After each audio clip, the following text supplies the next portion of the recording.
Très souvent, le banquier va te parler de prêt conso à la place du prêt IMO, de prêt IMO à la place du prêt conso.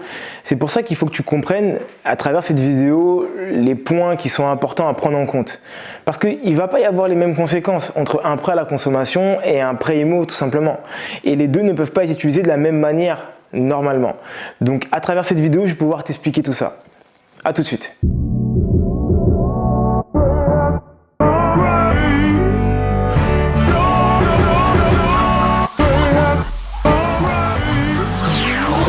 Salut à toi ambitieux, salut à toi ambitieuse, bienvenue sur ma chaîne, ou plutôt devrais-je dire bienvenue sur ta chaîne.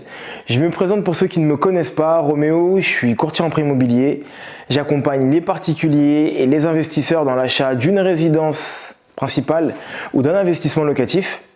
Et l'objectif de ma chaîne, il n'est pas compliqué, c'est de donner quelques petites astuces qui vont te permettre, comme on dit dans le jargon, de shooter ton prêt immobilier et de l'avoir dans les meilleures conditions. Bienvenue à toi si c'est la première fois qu'on se rencontre. Bonne année si on ne se l'est pas déjà dit. On ne se le redira jamais assez durant l'année. En tout cas, je te souhaite vraiment une excellente année et beaucoup de bonnes choses pour toi. Dans cette vidéo, comme tu l'auras compris, on va parler de la différence entre un crédit IMO et un crédit à la consommation pour que tu puisses comprendre les nuances et également savoir lorsqu'on va te proposer un crédit à la consommation, qu'est-ce que ça va engager. Comme tu l'auras compris, on va donc parler de prêt à la consommation et de prêt immobilier. Alors d'abord, on va faire une définition assez simple du prêt à la consommation et du prêt immobilier. Pour commencer, le prêt à la consommation, il peut y avoir trois types de prêt à la consommation. Il y a un prêt personnel, il y a le prêt revolving et le prêt affecté. Pour essayer de faire vraiment simple, le prêt personnel est un prêt que tu peux demander à ton banquier qui va être non affecté. Un prêt revolving va être un prêt à la consommation, un prêt renouvelable, excuse-moi, ce qu'on voit souvent dans les cartes aujourd'hui de crédit. Et il va y avoir un prêt affecté qu'on peut avoir par exemple pour un prêt auto ou un prêt vacances ou un prêt mariage, peu importe comment on va l'appeler. C'est un prêt qui va être donc affecté à une utilisation, excuse-moi, bien claire.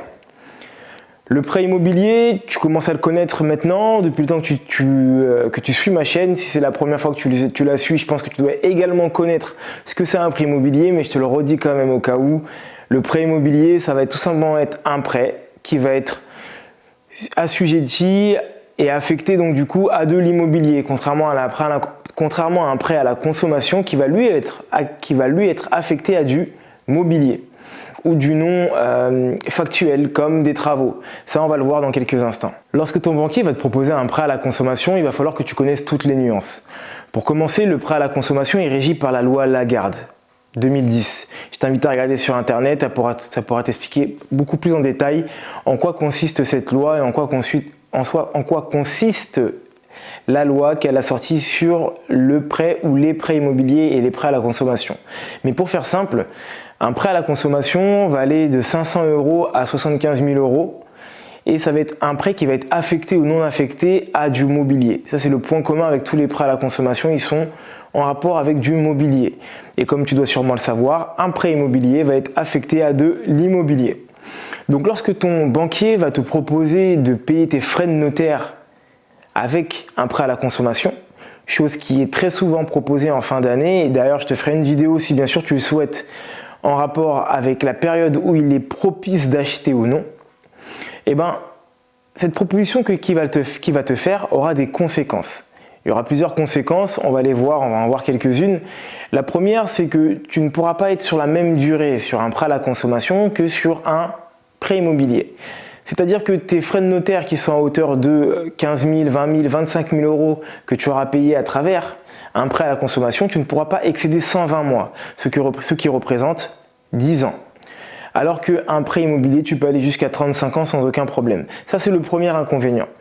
Ensuite, il va également avoir les intérêts, le taux d'endettement, enfin pas le taux d'endettement, excuse-moi, le taux qui va être proposé, donc le taux annuel. En ce qui concerne le taux annuel, ça c'est encore une autre histoire.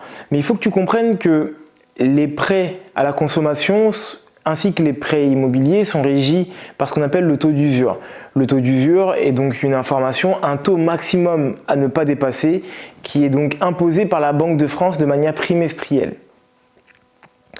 Les taux à la consommation étant plus bas, plus élevés que les taux pour les prêts immobiliers, tu l'auras compris qu'il va être également dans l'intérêt du banquier de te proposer un prêt à la consommation car ces taux seront plus rémunérateurs pour lui et tu capitaliseras moins. Et à côté de ça, tu paieras également plus d'intérêt que sur un prêt classique, donc ce que j'appelle un prêt classique en tant que courtier, c'est donc un prêt immobilier. Les prêts IMO, c'est autre chose, ça n'a rien à voir, c'est vraiment un autre monde. Là, on va partir sur la possibilité de partir sur des durées qui vont être vachement plus longues. Tu vas avoir la capacité de pouvoir avoir des taux qui vont être vachement inférieurs, même si, comme tu le sais, pour moi, le cheval de bataille, c'est vraiment pas le taux, il y a d'autres choses à négocier. Et tu vas également pouvoir moduler à la hausse ou à la baisse ton prêt immobilier, chose que tu ne peux pas faire sur un prêt conso. En définitive, lorsque tu vas partir sur un projet immobilier et qu'on va te proposer un prêt à la consommation, je t'invite quand même fortement à essayer de trouver un arrangement avec ton banquier pour essayer de faire ce qu'on appelle un 110%, un vrai 110%.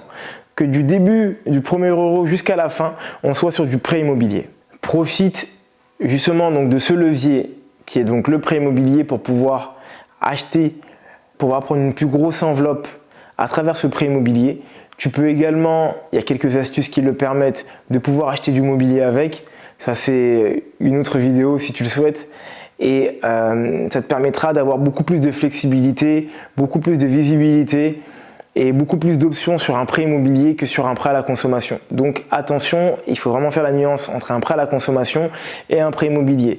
Et pour ta gouverne, un prêt travaux est un prêt à la consommation et non un prêt immobilier. C'est juste qu'ils ont changé le nom, ils n'ont pas marqué consommation, ils ont juste mis travaux à la fin.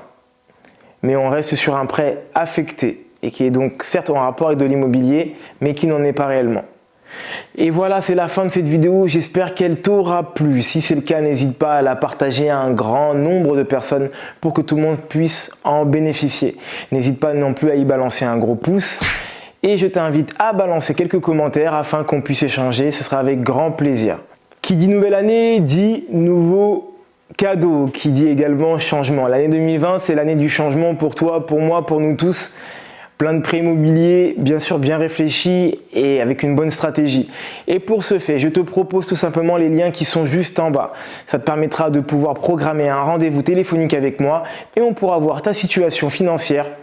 Durant quelques minutes, on pourra échanger, ce sera avec un grand plaisir. Donc, je t'invite réellement à partir sur les liens qui sont juste en bas. Tu les cliques, tu prends un rendez-vous avec moi, 10 minutes, on échange sur ta situation. Je te parle de ce qui est possible ou pas par rapport à ta stratégie et je te dis à très bientôt. Et entre-temps, je te souhaite une excellente journée à toi ambitieux et une excellente soirée à toi ambitieuse ou l'inverse. Et je te dis à bientôt pour d'autres vidéos. Bye!